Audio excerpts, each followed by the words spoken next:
Persian civilians starved to death in the hundreds, while more and more were reduced to eating stray cats and dogs. Oh my god! Conditions. Well, I look different, like how I usually look on my videos. Again, it's because I just woke up. So, the early Muslim expansion changed the fate of the Middle East and the world. In our first season, we've covered the very early campaigns, mostly led by Khalid ibn al-Walid in Iraq and Syria. Khalid, 100 battles won. Bro. 100 battles won. Give me your opinions right now. Khalid versus Alexander the Great. Who would win? This second documentary described the Arabian... Alexander the Great never lost a battle. Khalid, 100 battles won. Incursions into Anatolia. Well, I don't know. I heard that he lost in India, but... Egypt, Iran, and North Africa, showing how the Rashidun Caliphate became the dominant power in the wider region. These long videos are extremely time-consuming and difficult to make, so consider liking, commenting, and sharing. Oh, I bet. Bro, let me tell you, bro. Oh, sponsor, I'm gonna skip this part while I'm talking. I'm planning to do how, like, Operation Sea Lion was possible. And, like, even then, bro, it's like, you know, you gotta make sure any and everything is right. Alright, I think I skipped it. So I do know how long these videos take. Oh, wow, I believe me, I do. 41. Islamic armies of seemingly minuscule size picked apart the veteran armies of two separate massive empires in battle after battle. The will of God / Allah. The will of God. I swear to you. Look, dude, I feel like God wanted that to happen. In fact, if you are a Christian, you will believe that everything that does happen is the will of God. So no, that was the will of God, or in just case Allah, if you translated Arabic. But no, yeah, 100%. Like, come on, this is literally like the type of stories that you would hear in the Bible. How, you know, the enemy would have a much bigger army, but because God was on the side of His chosen ones, they were able to win because they had faith in Him. Like, that's how I view it. How did these earliest Muslim soldiers fight, and how did they forge the caliphate with such speed? Akin to most other regions and centers of civilization within the ancient and medieval world, Arabia was a violent place in its own unique fashion. Far from being comparable to the large hegemonic empires which bordered and often puppeteered its many tribes to further their own agendas pre-conquest, it blows my mind how the Eastern Roman Empire and the Sassanian Empire it really just blew my mind how they didn't really bother to conquer Arabia. Actually, the only person that was like planning to conquer Arabia was Alexander the Great, but he died shortly before that happened. So I wonder how that would have changed history. What if Alexander the Great conquered Arabia? Barren desert of the Arabian Peninsula and most of its people are more accurately balanced against the fearsome nomadic folk of the Great Eurasian Steppe. Fighting against rival tribes and defending one's own kin from attack was a central part of life, a fact which played a key role in creating the local culture. Motivated in part by vicious terrain that was untenable to larger military campaigns, the dominant tactic was the so-called razzia, a raiding expedition designed to plunder, pillage, and take slaves. Such a wealth of common martial experience meant that most Bedouin Arabs were, especially compared to the agriculturalists and urban citizens of the Near East, a veteran military population. This pre-Islam tribal society provided a solid foundation for the development of a conquest army. But until the Prophet's lifetime, and possibly afterwards as well, there was no army as such. With very few exceptions, every single adult male in Bedouin life was a warrior, compensated for their endeavors with booty, honor, or the defense of their own kin group from enemies who were attempting to do the same. Not bad, not bad. Of Islam, leadership of Muhammad, and the subsequent unification of the Arabian Peninsula under the first Rashidun Caliph, its weapon-rich cities and Bedouin-inhabited hinterland alike came under one rule and one religion. This warlike population, who until recently were occupied fighting one another in small-scale struggles, could now be directed en masse to unready empires beyond the desert. Oh yeah, I can see why that would be. Ooh yeah, oh yeah. Turned to a single purpose: to expand the Dar al-Islam. The early Islamic armies remained in many ways what they had been before: tribal raiders.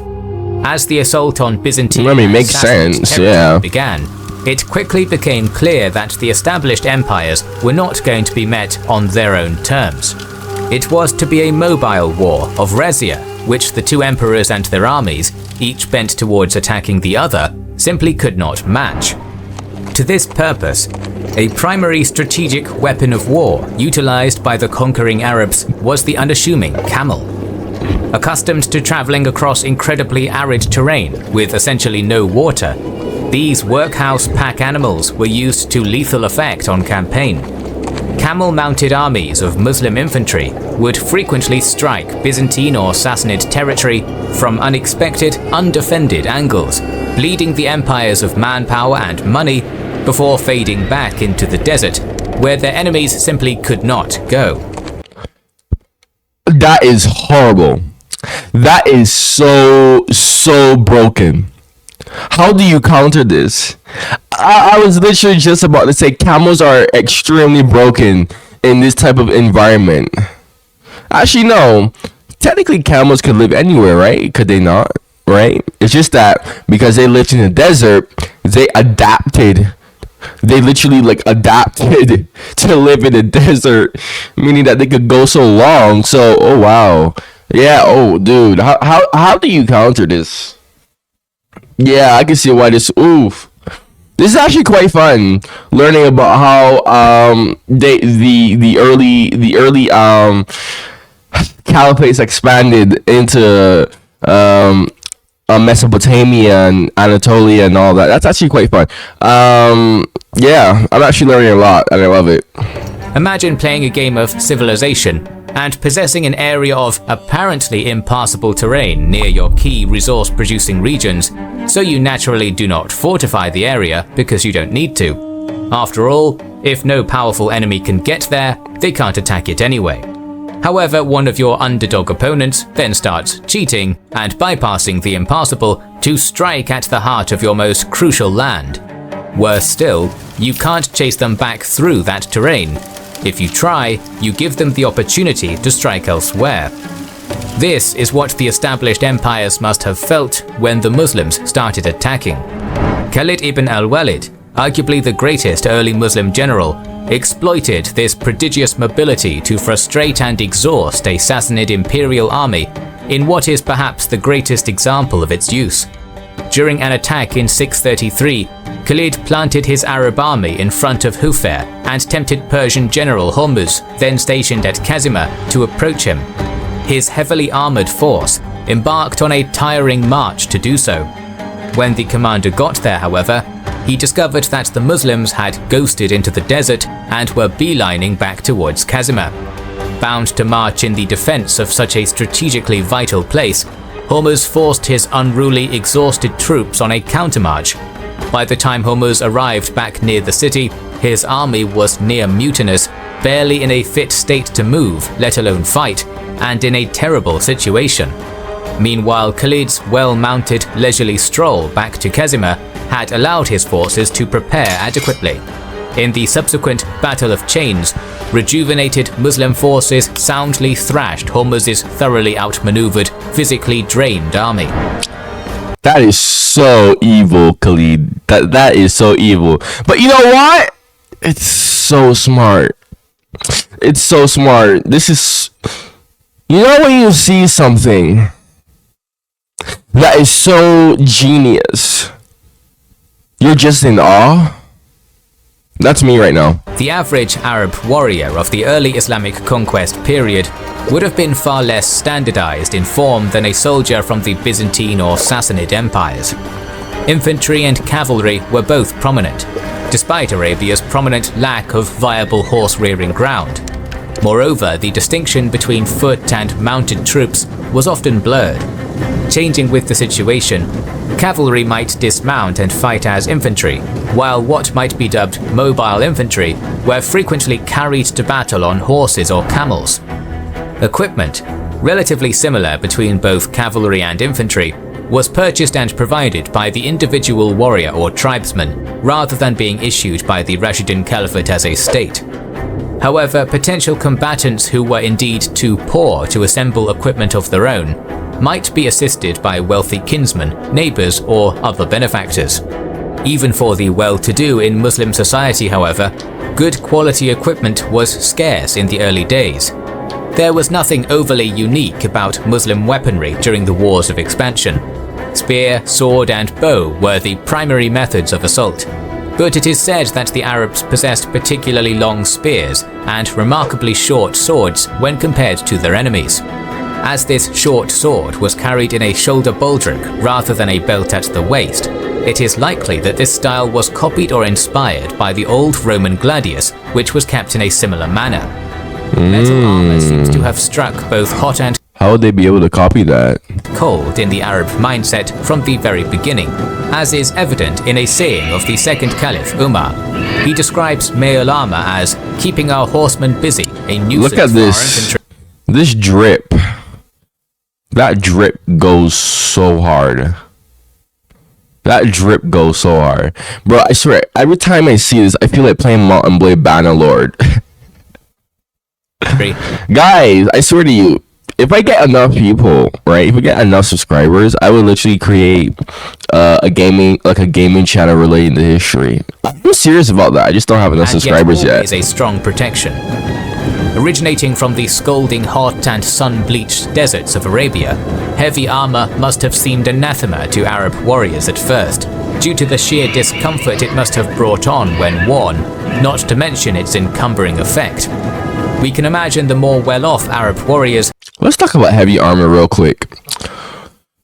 Was heavy armor actually effective? Like, you could still pierce heavy armor, right? Like, I know missiles could have easily pierced it. And I'm not, like, swords could have pierced it too, right? Like, I'm actually asking a question, like, how do you, like unalive someone with heavy armor? Like, how? Seriously, how? Because if they could have gotten pierced, kind of makes it redundant. I'm not gonna lie. Investing in a coat of mail, I don't know, someone answer that question. to speak to their comrades about it and be met with traditionalist derision at wearing such a burdensome thing. Therefore, it may have been that use of armor was based upon both a warrior's ability to obtain it, in addition to the willingness to don it in battle and on the march. Conversely, it might also have been the case that mail was reserved for frontline troops, while rear-line infantry and archers went without.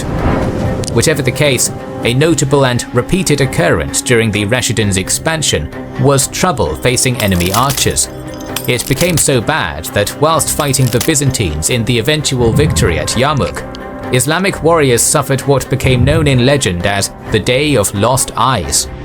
It might have been that this, in addition to other such occasions, was brought on by a reluctance to wear heavy armor and helmets. Two other crucial units which partially made up Rashidun armies. So heavy armor would have played a difference. Interesting, okay. Have come to symbolize the Muslim style of war during this period: the Mobile Guard Cavalry Strike Force and the Mubarizan.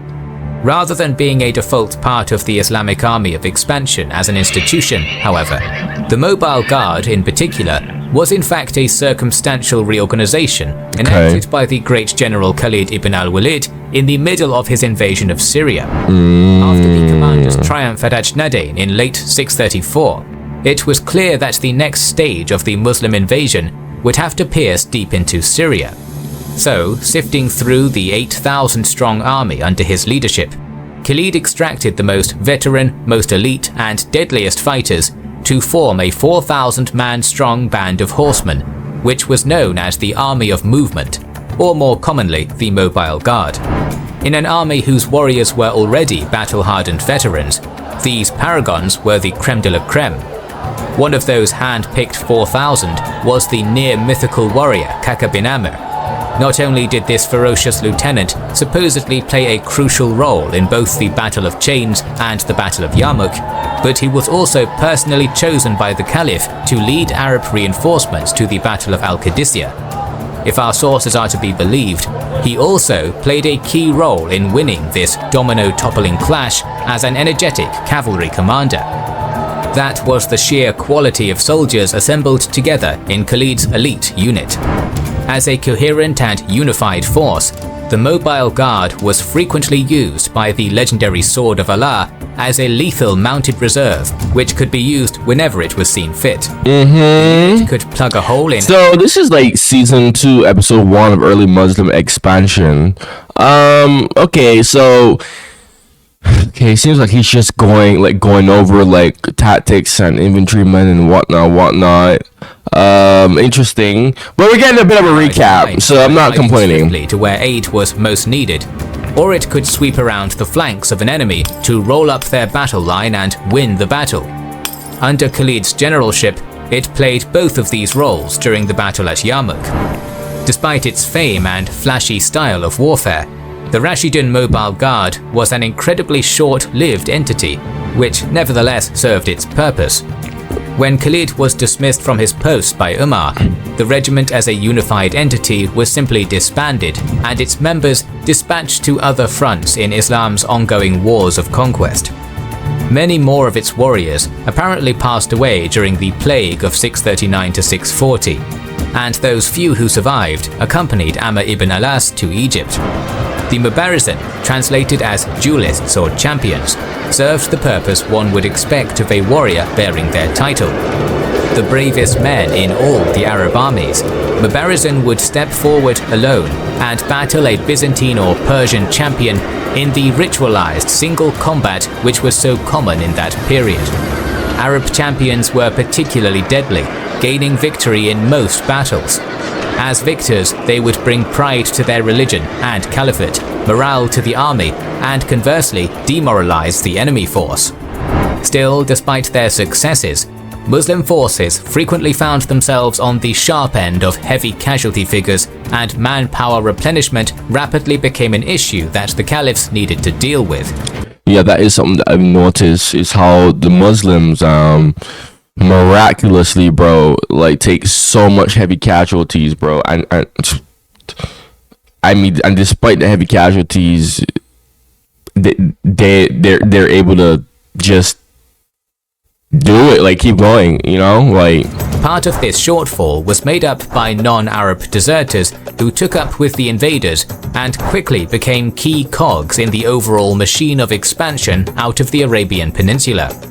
As early as the Battle of al-Qadisiyyah, 4,000 soldiers from the army of Rostam Farrukhzad went over to the Muslim side. So great was this coup that the defecting warriors were able to demand from the Arabs land of their own choosing to closely associate themselves with an Arab band of their own preference and to be paid salaries sometimes in excess of regular Arab warriors.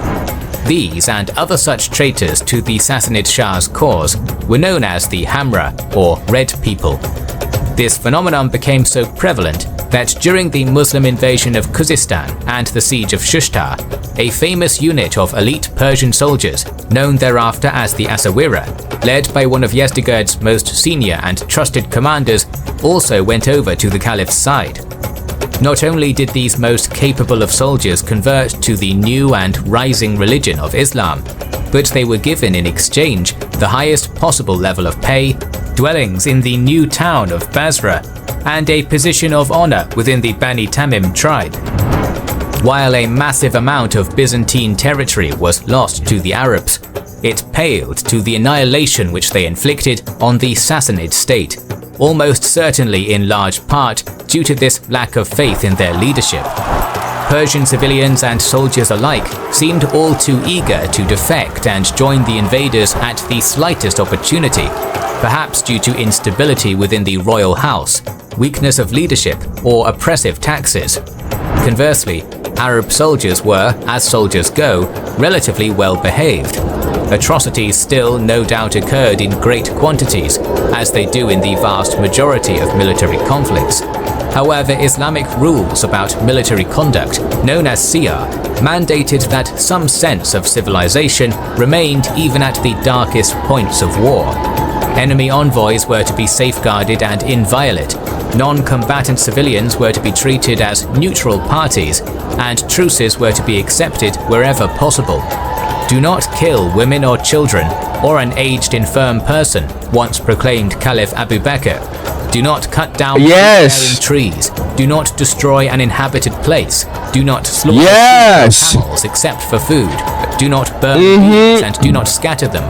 Do not steal from the booty and do not be cowardly. Oh my gosh, now this is something that I respect. Dude, especially if you've been watching my reactions on all of these famous people, Caesar, Alexander the Great. I gotta drop that reaction next week. Speaking of him, I gotta drop more Caesar reactions next week, but I have so much things to do and suggestions. But my point is, if you've been watching me, you're an active viewer of mine, you notice how it honestly just hurts me. It honestly just hurts to see that these famous people just be barbaric. I know, it wasn't sunshine and rainbows back then, but it just always hurts to see, whenever they win a siege or something, or how when I watched that Caesar video, he was it the Helvetii? How he just let those civilians starve, and my point is, it's just finally amazing to see someone, just have a heart, even if that's a bit rare for this time period. And if that's a bit rare for this time period, oh gosh, I mean that. I don't know, dude. The more I think about that, the more disgusted I feel. Let's continue. I'm just glad that Khalid was not like the other famous conquerors, great conquerors, who were just like, okay, go kill everyone, take everyone, enslave them, ha ha ha ha. Like, no. Okay, that actually does make me respect him like 100 times more. This kind of attitude, which ideally would result in minimal damage to enemy civilian occupations and populations, is likely to have garnered the invading Arabs incredible favor. Of course! Previous season, Of course! Duh! Covered the first stages of the Muslim conquest of the Middle East. It started in 633 with the campaign in Mesopotamia against the Sassanid Empire, led by the general of the Rashidun Caliphate, Khalid ibn al-Walid. After a string of victories that brought him to the border of the Eastern Roman Empire, Khalid entered Syria and again won a number of decisive battles, culminating at the Battle of Yarmouk, which put most of the region under the control of the Caliphate. In southern Mesopotamia, though, the Sassanid Empire attempted a counterattack, which led to the Battle of al-Qadisiyyah.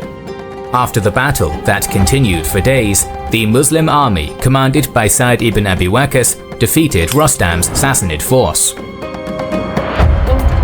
Amidst the slaughter and unfolding catastrophe at Qadisiyyah, the commander of the Persian center-right, Jalinus, assumed leadership of the imperial army's remnant and set about saving what forces he could. Assembling a small elite strike force, he thrust towards the Al-Atiq Dam and drove a unit of Muslim troops away before forming a perimeter and holding it. As Sassanid stragglers withdrew across the dam wall to the other side, Jalinus bravely repelled many attacks from the Muslims and managed to see most of the remaining troops to safety. Wow! But still a painfully small number. When the last of them were on the canal's far side, Jalinus had the dam destroyed and began hastily pulling his men upstream to Najaf before the victors fully turned on him. Yeah, bro, he don't want that smoke. He don't want that smoke. However, to give the foe any breathing room, Sa'd ibn Abi Waqqas dispatched Keka and Shirabil to hunt down scattered Persian units, while cavalry commander Zura bin al-Hawiyah was sent after Jalinus with 300 elite Arab horsemen. Not deterred by the dam crossing's destruction, Zura and his 300 drove their mounts into the torrent and forded it before chasing Jalinus's column upstream. The latter realized he was being chased and halted with his own cavalry at a nearby bridge, while the infantry carried on withdrawing all the way to Najaf. After a short time... What a Giga Chad. What a legend. What? Look. I know I have a bunch of Arab people who watch my videos and Muslims, but like, come on.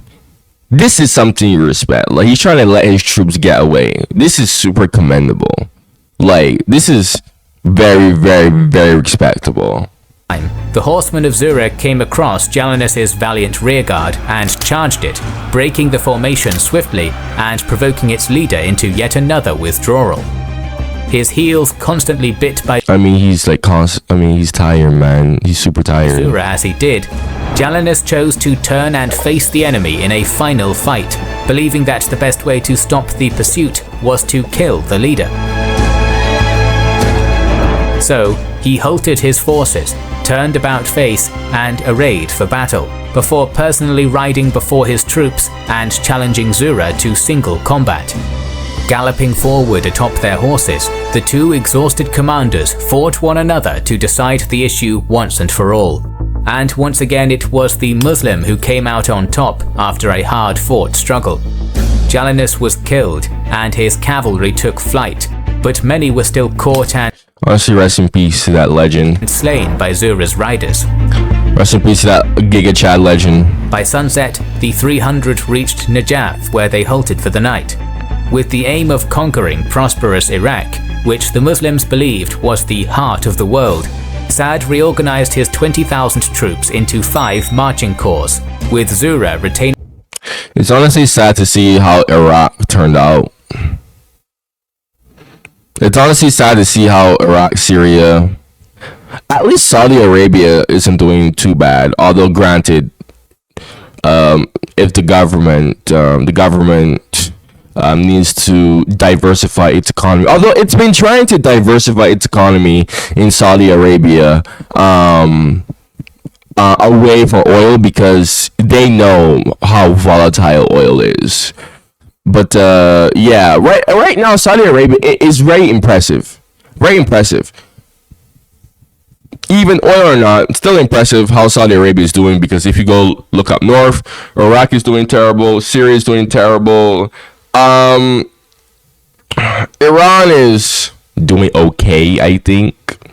I don't really think, I've never really heard of like, oh, Iran is like starving, or I only hear about Western news, and I always usually take that with a grain of salt, like the way how they speak about Iran. Egypt needs more work done. My point is, it's kind of sad to see how the Middle East area is so rich in history, area is so important in history. Arguably is the most important place in history. Actually, no, I would go as far as to say it is the most important place in history. Or should I say it was, because, I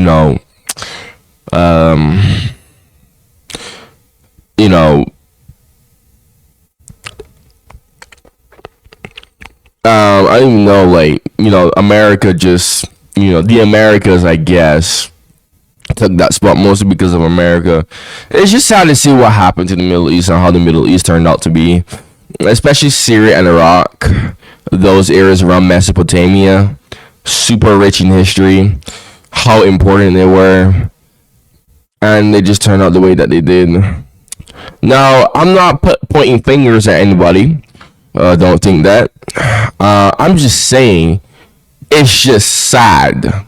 It's just sad.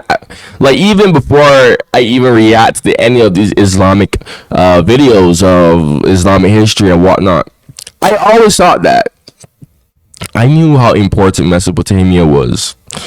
Okay, that whole region, Anatolia, Turkey. Turkey is, inflation rates are doing horrible in Turkey. So, like, I don't even know. Anatolia isn't really doing any better itself, frankly speaking.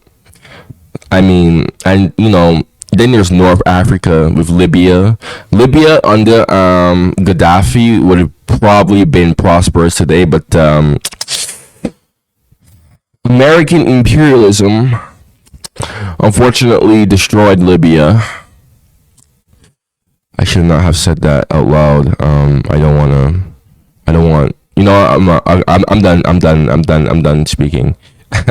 It goes to show you how to all those people who think America is free and whatnot, the fact that I can't really continue speaking, okay? And I'm not tripping, because you say too much here, eventually you're going to attract the wrong eyes. So I'm done with that. You get my point. It's just sad to see how the Islamic world, once mighty, it's just kind of struggling right now. Okay, I honestly do hope to see them. I wish to see them recover. I do wish to see them recover. I hope that Mesopotamia and the Middle East, I hope they all become prosperous in the future. Let's continue. Maintaining his advanced guard position. Speaking too much. 2 weeks after Qadisiyah, he was quickly joined at Najaf by the remainder of the army and given the order to cross the Euphrates. Incoming Sassanid reinforcements under Nakirjan arrived in the area soon after, having been initially bound for Rostam's now broken force. Hearing of the defeat, the reinforcement group halted east of the Euphrates and waited for new orders from Ctesiphon, which came in the form of Firzan, a general tasked by Emperor Yezdegerd with preventing or delaying the seemingly unstoppable advance of the Muslims. When Firzan appraised the situation, he decided that his army of fresh and recently defeated forces under his command wouldn't be enough to throw the Arabs back. So he instead prepared defensive actions at a series of defensible locations and cities on the road to the Persian capital, so that the great city would have time to fortify. As his first move, Firzan ordered the governor of Burs, Bospora, to hold his branch of the Euphrates and gave him some troops to help with the task, while the general and his main army started massing near Babylon. When Zura's advance guard neared Burs, the city's governor rode out to meet him. In a short battle, the holding force of Sassanid troops was routed and Bospora severely wounded. During the flight, he died from his wounds. Following this defeat, the new local leader made peace with the Caliphate, agreeing to provide information and logistical assistance. From these new allies, Zura learned that the formidable main Sassanid army opposing him was indeed across the Euphrates at Babylon, along with several high nobles. Zura then forwarded this crucial information to Sa'd at Najaf and waited for the 4 corps trailing his own to catch up. When they did, the Muslims advanced on Babylon in strength, and at some point in December 636, met Firzan along the riverbank and crushed his army in a brief but harsh battle. One of the defeated generals, Hormuzan, fled south with his contingent to his domain in Awaz, while Firzan and the remainder withdrew north in good order, leaving garrisons at Sura and Dirkab along the way. Zura again set off in hot pursuit, and, despite fierce resistance from the defensive Sassanid armies in his way, managed to defeat them at Sura, Dirkab and Kusa on his relentless drive to Ctesiphon. By early January of 637, the Muslim leader neared Vologesakerta, just one of the cities which made up larger Ctesiphon, where he was again rejoined by the bulk of his army. To the desert-dwelling Arabs, whose largest urban centers were but a fraction of the size, the Persian capital was unlike anything most of them had ever witnessed in their lives. Wow. More than just a single city, I can only imagine, bro. Ctesiphon had in fact grown to encompass about 7 grandiose population centers, which had been constructed and assimilated over the centuries, forming a true metropolis. Because of its unique nature, the Persian heartland was dubbed Madain, or the cities in Arabic. On the Tigris's western bank stood Seleucia, Vologeseketa, and Ver Ardashir, while Ctesiphon proper and a number of peripheral hubs were to the east. Perhaps the most majestic sight for those approaching Arabs during 637 would have been the 40-meter tall Arch of Khosrow, an architectural marvel unique in the world at the time. Wow, that is amazing. I would love to see this in person. That is so awesome. Although Firzan hadn't managed to stop the Muslim advance, his delaying action had worked, and now the entire western portion of Yezdegerd's imperial capital was fortified with a deep ditch with manned positions at regular intervals. The Sassanid Shah and his advisors also massed a number of ballistae and catapults in the bounds of Ver Ardashir, which, as the closest sub-city to Ctesiphon proper, was the focus of their defensive efforts. Zura ordered an attack on Madain shortly after his arrival, but Yezdegerd's artillery began launching bolts and throwing giant stones out of Ver Ardashir and into the Muslim ranks, causing severe losses and forcing Zura's forces to retreat out of range. Unable to reply in kind, he sent scouting parties to probe and find a way inside, but everywhere they came across the Persians' defensive trench and were unable to breach it. Sa'd arrived at this point and assumed command, swiftly deciding that there was little point wasting his warriors in careless assaults against such strong defenses. Yeah. Instead, he established a blockade around all of Madain west of the Tigris and settled his forces down for a long siege. Only thing that you can do. However, Sa'd wasn't content to sit and wait for victory, taking all measures he thought possible to secure a faster surrender of the unbelievers, primarily by scything away at the Western Bastion's food supplies. To do this, he had his sub-commanders conduct raids on the neighboring hinterland, seizing cattle and sheep for the Muslims' own use, whilst also sapping the enemy's resources. Yeah, that's what you got to do. That's what you got to do. In the process of doing so, Arab cavalry seized thousands of farmers as prisoners of war, who, upon the intercession of a regional leader who had submitted, were freed upon agreeing to pay the jizya tax. In addition, security for their lives and possessions were guaranteed, an act which won the Muslim invaders considerable goodwill with the locals. Throughout the month-long siege, Sa'd's warriors had also been continuously harried by the sophisticated Sassanid engines of war Yezdegerd's generals had amassed, although casualties at their hands remained relatively light. Unfortunately for the Persians, some of their engineers defected during the course of the siege and provided their masters with at least 20 novel artillery pieces of their own. When these contraptions subsequently began sending their own missiles howling into Ctesiphon, the dense concentration of Sassanid soldiers and civilians inside resulted in them causing terrible destruction. The fact that the Muslims had even acquired... I still find this awesome though. Okay? Artillery usage before cannons. This looks more fun. Way more fun.